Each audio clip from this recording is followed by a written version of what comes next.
اللہ الرحمن الرحیم۔ عزیز طلبہ، آج ہم عقل حلال کے بارے میں بات کریں گے۔ عقل حلال کا مطلب ہے حلال کمانا۔ اللہ تعالیٰ نے ہر چیز کا جوڑا جوڑا پیدا کیا، ٹھیک ہے، اور اسی طرح حلال کا جوڑا بھی بنایا، حلال حرام، ٹھیک ہے۔ تو اللہ تعالیٰ نے حلال کو بابرکت قرار دیا ہے اور حرام کو زہر آلود قرار دیا۔ جو لوگ حرام کھاتے ہیں وہ اپنے پیٹوں میں آگ بھرتے ہیں، اور آپ علیہ الصلوۃ والسلام نے فرمایا کہ ایک بندہ دور سے خانہ کعبہ کی طرف آتا ہے، اللہ کے گھر میں آتا ہے، بڑی مشقت کاٹتا ہے آتے ہوئے۔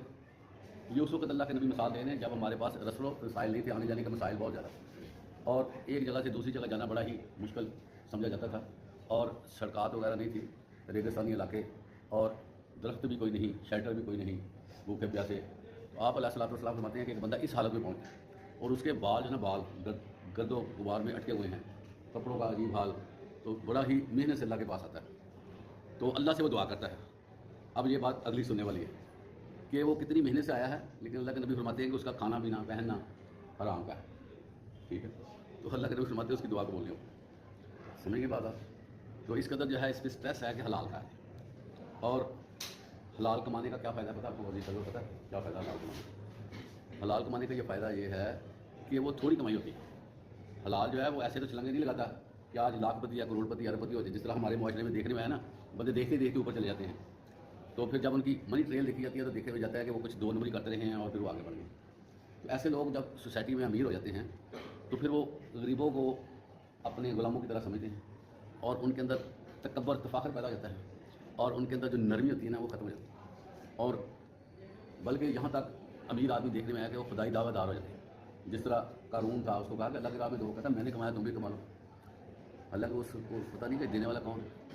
تو پھر کہتے ہیں کہ آنکھوں میں چربی آ جاتی ہے، بندہ پھر بندے کو بندہ نہیں سمجھتا، بندہ کہتا ہے کوئی مسئلہ نہیں ہے، یہ ایسے ہی ہیں، معاشرے کے کیڑے مکوڑے ہیں، دل میں بے رحمی پیدا ہو جاتی ہے حرام کھانے سے۔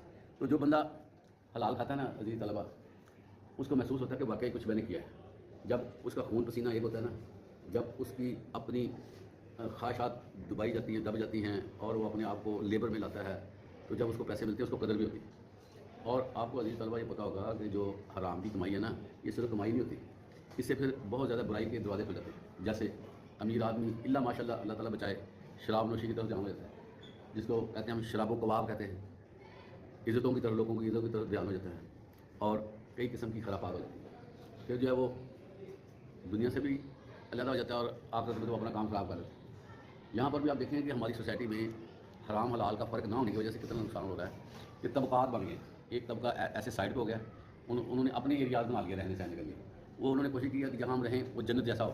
ایسے ایسے علاقے پاکستان میں بن گئے ہیں جو بہت ہی زیادہ ڈیولپڈ ہیں، اور وہاں پر امیر زادے رئیس زادے رہتے ہیں، اور فل انجوائمنٹ انہوں نے وہاں پر ساز و سامان بھی رکھا ہوا ہے۔ تو یہ ساری ہے نا دولت کے حرام ذرائع سے جب آتی ہے نا، تو پھر بندہ اللہ تعالیٰ کرتا ہے، دو دو چار چار کروڑ کی گاڑی اپنے ہاتھ میں رکھ لینا، اور پھر جو ہے وہ بندوں کو بندہ نہ سمجھنا۔ جس طرح وہ کراچی میں واقعہ ہوا، آپ نے سنا ہوگا، ایک خاتون تھی جس نے 5-6 بندوں کو اپنی گاڑی کے نیچے دے دیا، اس میں 2-3 کی ڈیتھ ہو گئی، باپ تھا، بیٹی تھی اس کی، اور زخمی ہو گئے۔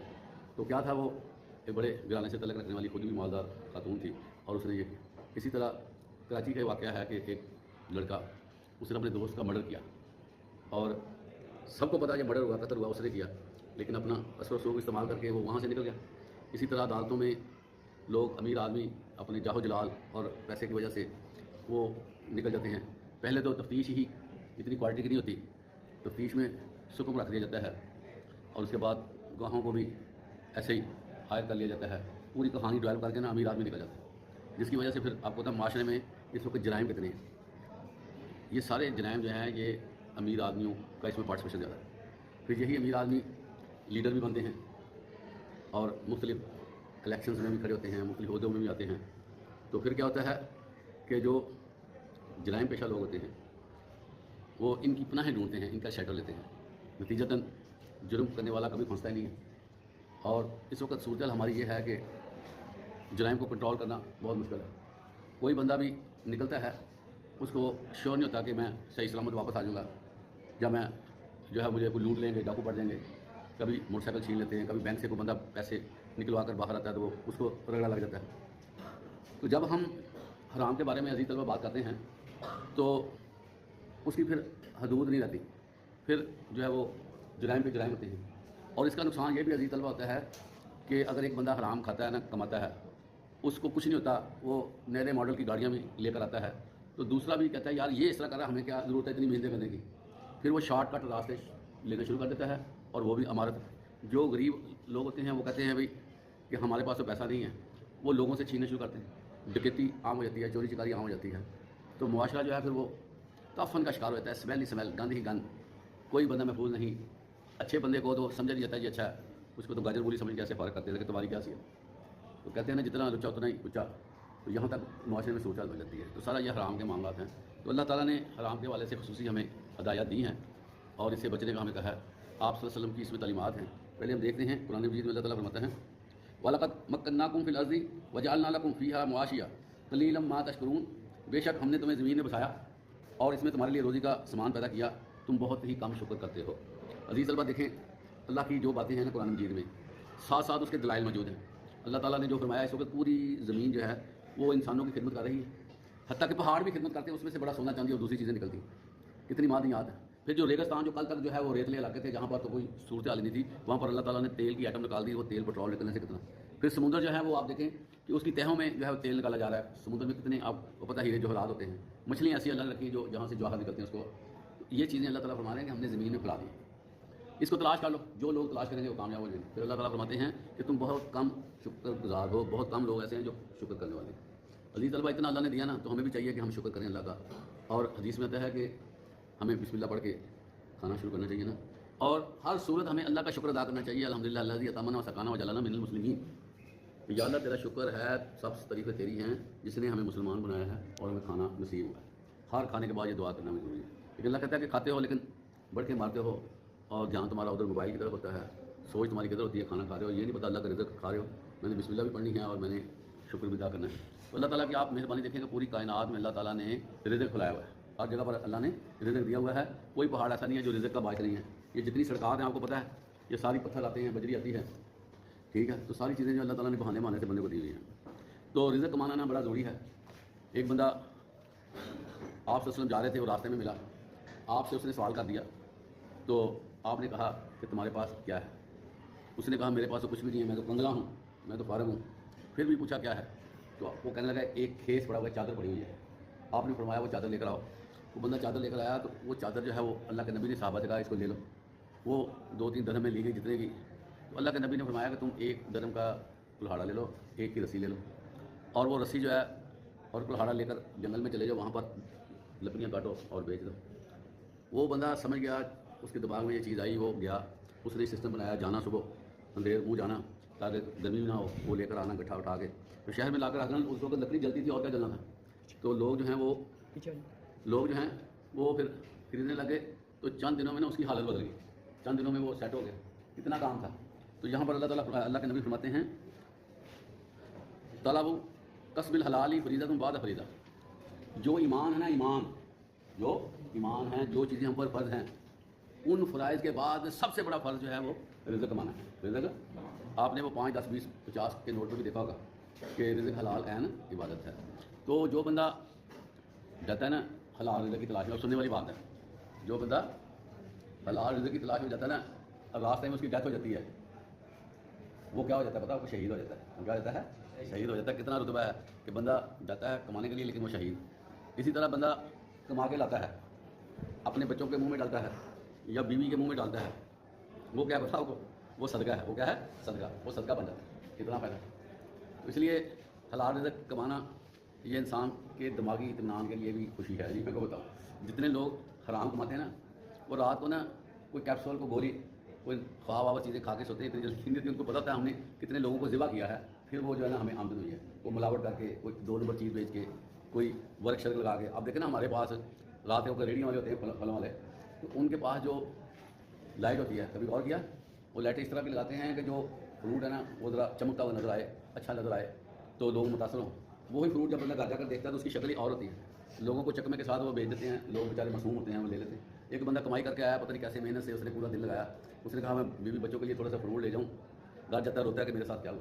کوئی چیز خرید لیں، اس میں پتہ چلتا ہے یہاں پر تو ہاتھ ہو گیا. تو پاکستان میں چیزیں خریدنے کے لیے بھی بڑی اسٹرگل کرنی پڑتی ہے، دماغ استعمال کرنا پڑتا ہے، سروے کرنا پڑتا ہے، بحث کرنی پڑتی ہے، لڑائی کرنی پڑتی ہے، پھر جا کے کہیں ہمیں کوئی اچھی چیز ملتی ہے، وہ بھی دھوکہ دھڑی۔ آپ دیکھیں نا فروٹ والا کیا کرتا ہے، زیادہ ڈال کے نا پھر نکالنا شروع کرتا ہے، جو اچھے ہوتا ہے نکال لیتا ہے، جو گندے ہوتے ہیں وہ رہنے دیتا ہے، فراڈ ہوتا ہے۔ تو یہ چیزیں جو نا ہمارے سوسائٹی میں صلاحیت کر گئی ہیں، اتنی صلاحیت کر گئی ہیں کہ ہم تصور نہیں کر سکتے۔ اس میں ہم جو مرضی کر لیں، مجھے نہیں لگتا کہ معاشرے میں اس طرح کا معاملہ سیدھا ہو سکے جتنا فراڈ ہوتا ہے۔ پہلے جب چیز ہم لاتے ہیں، سب سے پہلے ہم دیکھتے ہیں کہ اس کو ہم نے فراڈ کیسے کرا۔ دودھ کا معاملہ دیکھ لیں، کہاں آپ کو دودھ اچھا ملے گا؟ لوگ جو ہے وہ لوگوں کی صحتوں سے کھیلتے ہیں اور لوگوں کی آنتڑیاں برباد ہو رہی ہیں، کیمیکل زدہ جو ہے دودھ دے جاتے ہیں۔ معصوم بچے جنہوں نے ابھی کچھ کرنا ہے، آگے بڑھنا ہے، ان کو بھی 2 نمبر دودھ لینا پڑتا ہے اور جو ہے وہ صحتیں برباد ہو رہی ہیں۔ اللہ تعالیٰ جو ہے نا ایسے لوگوں کو بخشے گا۔ من غش فلیس منی، آپ سے فرمایا کہ جو بندہ دھوکہ دیتا ہے وہ ہم سے نہیں ہے۔ اس کا جو ہے نا نظر آتا ہے، ایسا نہ کرے کہیں ہم ساری نہ اس میں سے نہ ہو۔ من غش فلیس منی، جو دھوکہ دیتا ہے وہ ہم سے نہیں ہے۔ تو ہم سب کو غور کرنا چاہیے کہ بس یہ امت، ہم دعوے دار ہیں امت محمدیہ سے، کلمہ پڑھنے والے ہیں، تو اللہ کے نبی تو اس کو دورے دورے کرے گا، دفاع ہو جاؤ، تم تو ہم سے آئے نہیں، تم دھوکہ دیتے رہو، فراڈ کرتے رہو، ہر کام میں 2 نمبری بیسن بناتے ہو، تم اور کچھ کرتے رہو، گندم کاٹا تم نے 2 نمبر گندم سے دیا جو زہریلی تھی، کیڑے والی تھی۔ تو یہ اللہ کے نبی فرماتے ہیں جس نے دھوکہ دیا ہم سے نہیں، تو دیکھ لیں یہ ہو کر رہنا ہے۔ ہم کہیں کہ ہم اتنے سارے کیا ہیں، یہ جو جہنم ہے نا، جہنم یہ بہت بڑی طرح بنائی ہے، تو جو بندہ بھی غلط کرے گا اس کو جہنم میں جانا پڑے گا۔ اس کے بعد اللہ تعالیٰ فرماتے ہیں یا حی الناس کلوا مما فی الارض حلالا طیبا، اللہ فرماتے ہیں کہ اے ایمان والو کھاؤ اس میں سے جو حلال ہے، جو حلال ہے۔ تو اللہ تعالیٰ نے مسلمانوں کی بڑی موجیں لگائی ہوئی ہیں، بہت زبردست۔ اللہ تعالیٰ نے ہمیں اپنی رحمتوں سے نوازا، لیکن ہم اپنے آپ کو ذلیل کر رہے ہیں اور ذلیل کرنا چاہتے ہیں، ذلیل ہونا چاہتے ہیں، ہم اپنے آپ کو اس طرح کرنے کی کوشش کرتے ہیں۔ اللہ نہیں چاہتا، اللہ کہتا ہے حلال کھاؤ، پاکیزہ کھاؤ، ہم حرام کے پیچھے پڑے ہوئے ہیں، اور جو ہے وہ جن چیزوں سے منع کیا جاتا ہے وہ ہم کھاتے ہیں، 2 نمبر چیزوں کو استعمال کرتے ہیں، پتہ نہیں کیا کیا لوگ استعمال کر رہے ہیں، پتہ نہیں ہمیں۔ تو اللہ تعالیٰ نے پاکیزہ چیزوں کو کہا ہے، اور پاکیزہ چیزیں کھانے سے صحت ہوتی ہے، آپ کو پتہ ہے۔ یہ جو عزیز طلبہ شراب نوشی ہے، پتہ آپ کو، یہ بندے کے پھیپھڑوں کو برباد کر دیتی ہے، میدے کو، گردوں کو، بندے کا ذہن معاف ہو جاتا ہے، بندے کا جگر خراب ہو جاتا ہے، بندے کے سارے نظام جو ہے نا وہ ڈسٹرب ہو جاتے ہیں شراب پینے سے۔ تو جہاں دوسرے لوگ شراب پیتے ہیں، مسلمان بھی لگے ہاتھوں کام کر رہے ہیں، تو گندی چیز، نجس چیز کھانے سے ہمیشہ نقصان ہی ہونا ہے۔ تو اللہ تعالیٰ نے حکم کیا دیا کہ تم اچھی چیز کھاؤ۔ ولا تتبعوا خطوات الشیطان انہ لکم عدو مبین، اور شیطان کی راہوں کی پیروی نہ کرو، شیطان کو فالو نہ کرو۔ اب دیکھ لیں، ہم بالکل نہیں اللہ کی بات سنتے، ہم بالکل نہیں اللہ کو بیٹے دیتے، ہم شیطانی راہوں میں چلنا بڑا پسند ہے۔ اللہ تعالیٰ نے فرمایا کہ وہ تمہارا کھلا دشمن ہے۔ کھلا دشمن پتہ آپ کو کیا ہے؟ کھلا دشمن وہ ہوتا ہے جو سامنے ہے، تمہیں نظر آتا ہے اور تمہیں اونٹ پٹانگ پڑھاتا ہے، تمہارے دل میں غلط خیالات لاتا ہے اور تمہیں جو ہے نا ورگلاتا رہتا ہے، اس سے بچ جاؤ۔ تو ہم نے بھی پتہ نہیں کیا ہوا، قسمیں کھائی ہیں کہ نہیں ہم نے ایسے کرنا ہے، جس کے نتیجے میں ہمارے یہاں شیطانی ماحول بنا ہوا ہے، اور شیطان جس طرح ہم لگاتا ہے ہم دوڑ کے ادھر ہی جانا پسند کرتے ہیں۔ اللہ تعالیٰ نے واضح طور پر یہ کہا ہے کہ وہ تمہارا دشمن ہے۔ تو دنیا میں اس سے بیوقوف شخص ہی کوئی نہیں ہوگا جو اپنے دشمن کے ساتھ یاری لگائے۔